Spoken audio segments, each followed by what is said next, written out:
Close your eyes for a moment. Picture a young mother, her laughter, her warmth. The way she looked at her children. Her name was Toni Margaret Easton. But to those who loved her, she was simply Toni Tiki. And in the first fragile hours of a new year, in 1996, as the world slept and dreamed of tomorrow, her life, her future, every single hope she held was violently, brutally stolen. The story begins in New Zealand. Toni was born in Greytown. Greytown is a rural town in the South Wairarapa District in the lower North Island of New Zealand. When she was an age of 14, she relocated to Australia with her mother, Brenda. Everyone who knew her described her as lively, loving, and completely dedicated to her children. She became a mother at just 18 years old when her daughter, Shannon, was born. 4 years later, she welcomed her son, Michael, with her de facto partner, Paul Hines. Those who knew Toni remember her as a joyful and loving woman who brought happiness into simple moments. Family picnics at Maroubra Beach, afternoons spent making fairy bread at home, and bursts of spontaneous laughter that stayed in everyone's hearts. By late 1995, Toni was 26 years old, living in Sydney's eastern suburbs. Even though she and Paul were no longer living together, she stayed close to her children and cared for them deeply. On December 8, 1995, her 26th birthday, Toni celebrated with love and excitement. One memory her daughter always held close was a special day at Sydney Tower. They shared a meal, laughed together, and took photos side by side, both wearing bright red lipstick. At the time, it was just a happy, simple moment. But later, it became one of the most precious memories of Toni's life. As the year was coming to an end, Toni made plans to welcome the new year with her friends. On the night of December 31st, 1995, she went to a New Year's Eve party at the South Maroubra Surf Lifesaving Club. Her children were not with her that night. Michael was staying with his father, and Shannon was with a trusted family friend. At first, everything seemed normal. It was just another night of celebration, or so it appeared.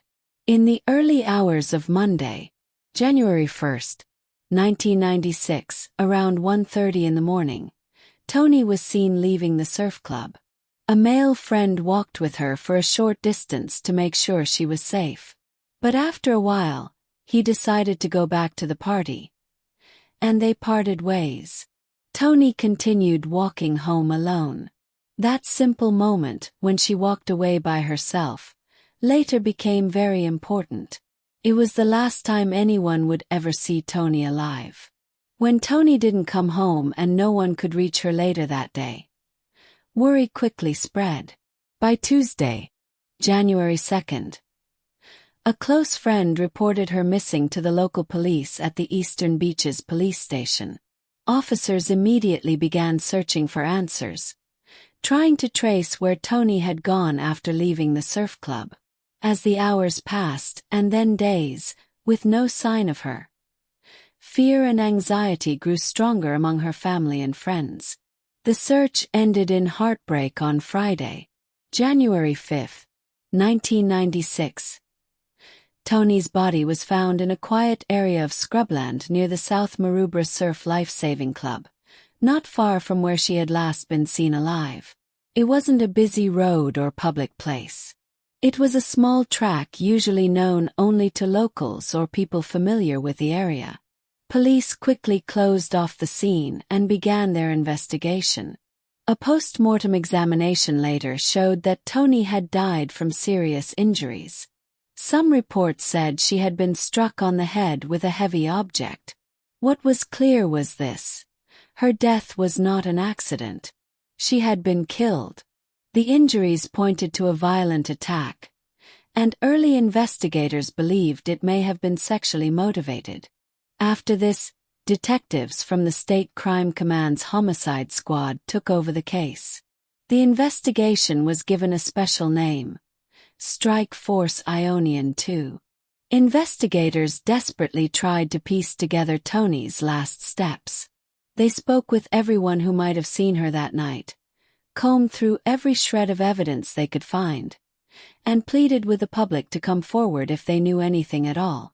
But despite all their work, the questions, the searches, the hope, her killer was never found. No one was ever arrested. No one was ever brought to justice for her murder.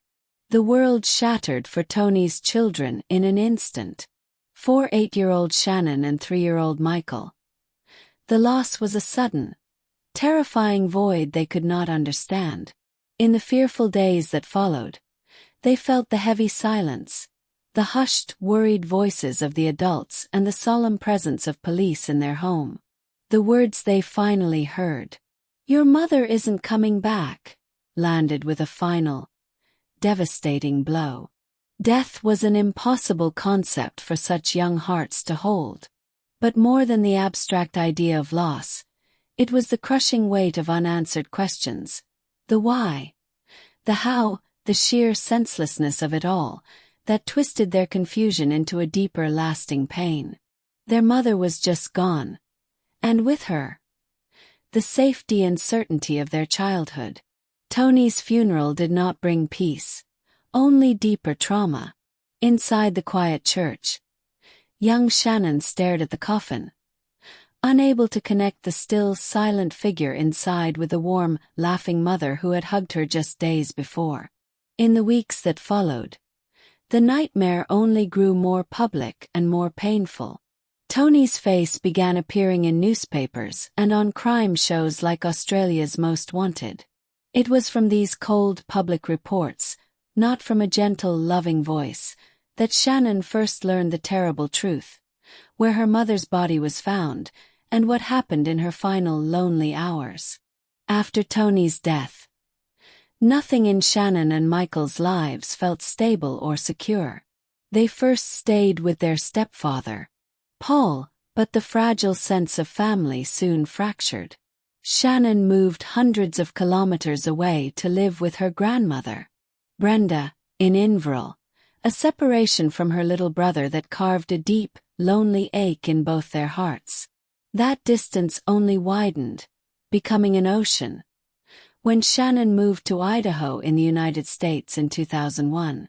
Miles turned into silence, and over the years, even the fragile threads of contact between the brother and sister slowly unraveled until they were lost to each other completely, each carrying their grief alone, carrying the weight of her mother's absence like a silent, heavy stone. Shannon made a quiet promise, to herself and to Toni's memory. She was determined to build a life of meaning, a life that would have made her mother proud, because it felt like the only way to honor what was taken. At 22, in 2010, she became a mother herself, cradling the profound gift of a child she vowed to protect. The next year, she began studying nursing, choosing a path of care and compassion. Later, she found love and stability with Wes, a widower who understood loss. Together, they built a blended family.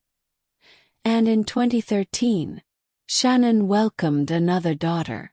In the softest, most enduring tribute she could offer, she gave this baby her mother's middle name, Margaret, a fragile thread of love woven into the future, a name whispered with all the love and sorrow that never faded. Yet, through all the years and all the new beginnings, the unanswered question of her mother's murder never loosened its grip. The why and the who lingered like a shadow in every room, a cold silence where answers should have been. When Shannon herself turned 26, the exact age her vibrant mother had been forever frozen in time, the milestone felt less like a celebration and more like a haunting. She had outlived her mother, a bittersweet victory laced with grief. With every birthday her own children celebrated, the ache deepened. knowing they had been robbed of a grandmother's love, just as she had been robbed of a mother. That empty chair at the table, that missing voice in their lives, was a weight her heart carried every single day.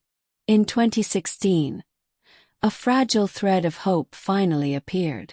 Through the quiet glow of a social media screen, Shannon managed to reconnect with her long-lost brother, Michael. Their reunion, first in hesitant messages, then in a tearful, trembling embrace in person, was a flood of shared, silent pain.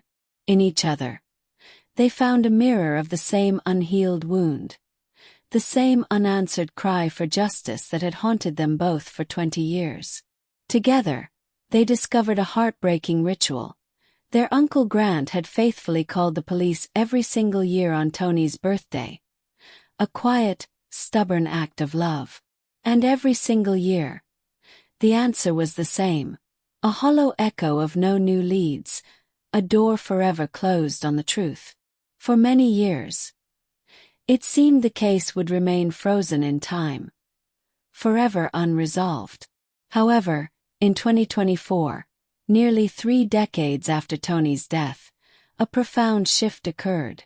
New South Wales Police, together with the state government, announced a landmark $1 million reward for information that leads to the arrest and conviction of Toni's killer. This unprecedented offer for a case so old signaled a powerful, renewed vow to finally solve the crime. The detectives reached out to Shannon and Michael with a message they had waited decades to hear. The investigation was being reopened with fresh urgency. New forensic techniques would be applied, and every piece of evidence would be scrutinized once more. In May 2024, the siblings traveled back to Australia, standing side by side with investigators at a solemn press conference. Homicide Commander Detective Superintendent Danny Doherty made a direct, emotional plea to the public. His voice firm, he stressed that Toni was not just a case file. She was a mother, a daughter, a beloved person who deserved justice. Police Minister Yasmin Catley stood beside him, reinforcing that the decades of silence had not weakened their resolve.